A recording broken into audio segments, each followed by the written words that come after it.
Igloo, en esquimau, veut dire maison. Et pour les Esquimaux de l'Est, maison veut dire maison de neige. L'igloo bâti de blocs coupés dans les banquettes de neige durcie abrite l'Esquimau durant les longs mois d'hiver.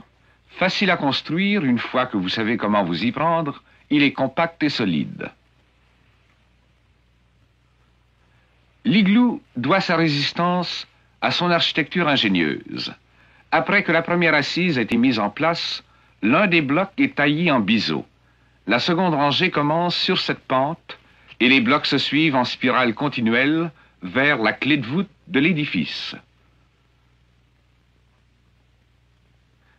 Sur la rive de la baie d'Hudson, le terrain en pente douce offre peu de protection contre les vents mordants du nord-ouest. Tupac et Akiutak, ayant laissé leur famille dans l'igloo, viennent au poste pour faire du commerce. Ils se réjouissent à la pensée du thé et des biscuits du poste.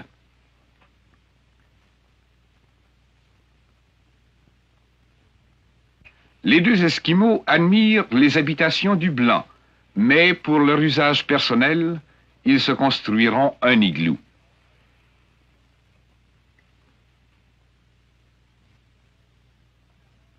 Tout d'abord, Akiutak, l'aîné, choisit un endroit convenable. Il sonde la neige. Il faut qu'elle soit ferme, sans être impossible à couper. Il ne faut pas qu'elle soit entrecoupée de couches de neige tendre qui se briseraient durant le travail. Et il faut qu'il y ait assez de bonne neige en cet endroit pour toute la construction. Ceci n'est pas toujours aussi simple qu'on le croirait, car une chute de neige moyenne dans l'Arctique est moindre que dans nos régions plus tempérées. Comme tous les bons architectes, ils utilisent les matériaux trouvés autour d'eux. La neige servira à la fois de briques et de mortier. Bien agglomérée par le vent, elle peut être coupée par le couteau à neige ou par une scie ordinaire en blocs de toutes dimensions et de toutes formes.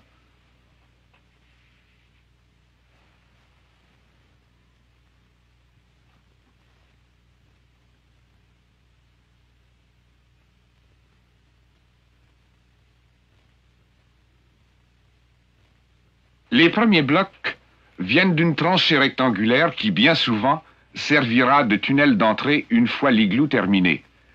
À coups de talon, l'Esquimau trace le pourtour. L'igloo doit être circulaire, sans quoi il s'écroule avant d'arriver au sommet.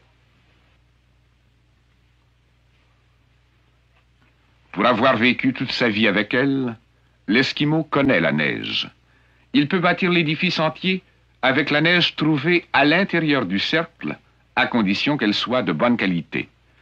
Puisque les blocs viennent de l'intérieur, le plancher se trouve être un bloc plus bas que la surface de la neige environnante.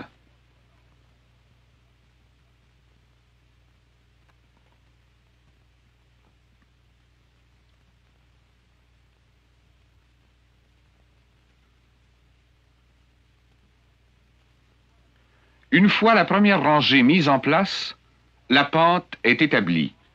La seconde rangée s'appuie sur cette pente et la spirale vers le haut commence. Lorsque l'igloo ne doit servir d'habitation que pour la nuit, l'Esquimau prend peu de temps, mais pour une habitation plus permanente, il prend la peine d'ajuster soigneusement chaque bloc au bloc précédent et au bloc de dessous. Un Esquimau seul peut construire un igloo temporaire en 40 minutes.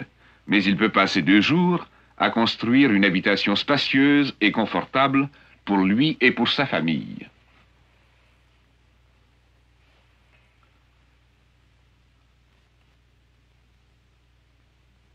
L'Esquimau est un nomade. Ce dont il a besoin, c'est d'une habitation temporaire, car personne ne peut dire combien de temps il y restera. Sa maison devient trop sale, il en sort et en construit une autre. La chasse est mauvaise, il s'en va construire sa nouvelle demeure, où le gibier se trouve en abondance. L'Esquimau bâtit sa maison autour de lui, travaillant toujours de l'intérieur. L'inclinaison s'accentue à mesure que l'on se rapproche du haut. Tupac, qui travaille de la main droite, avance dans le sens inverse des aiguilles d'une montre. Les Esquimaux gauchers construisent dans l'autre direction.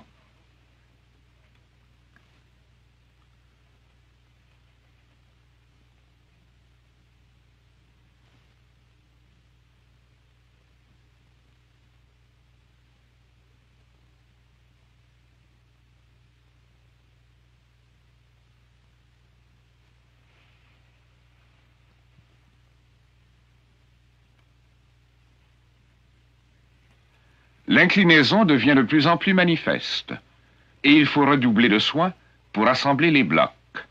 Les arêtes de chaque bloc deviennent de plus en plus aigus et l'ajustage de plus en plus précis. Les blocs peuvent varier en dimension, mais ils ont habituellement 3 pieds sur 2 et 4 pouces d'épaisseur.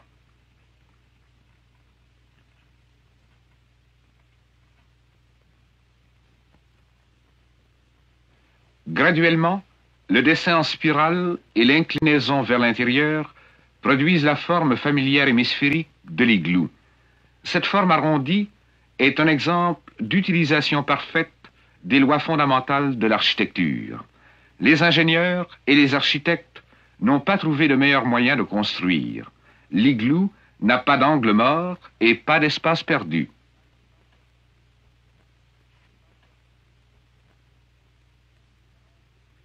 « 40 degrés au-dessous de zéro.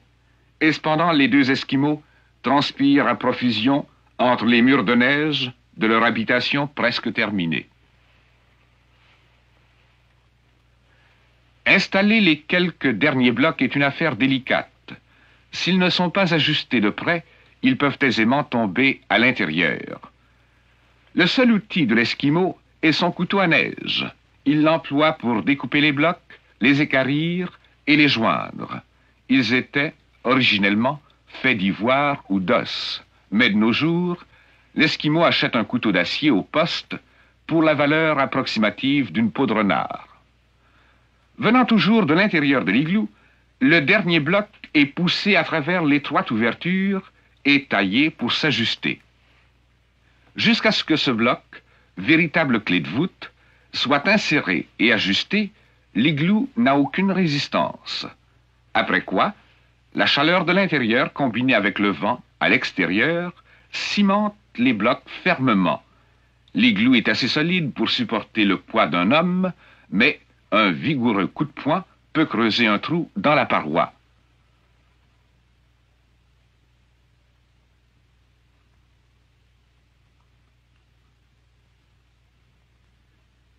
Progressivement, l'Esquimau se trouve pris au piège dans sa propre construction.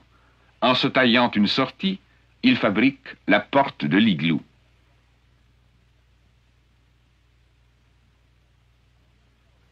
La dernière opération est le calfatage.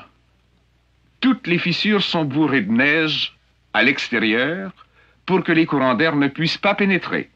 Les deux Esquimaux ont mis 1h30 à bâtir leur igloo pour la nuit.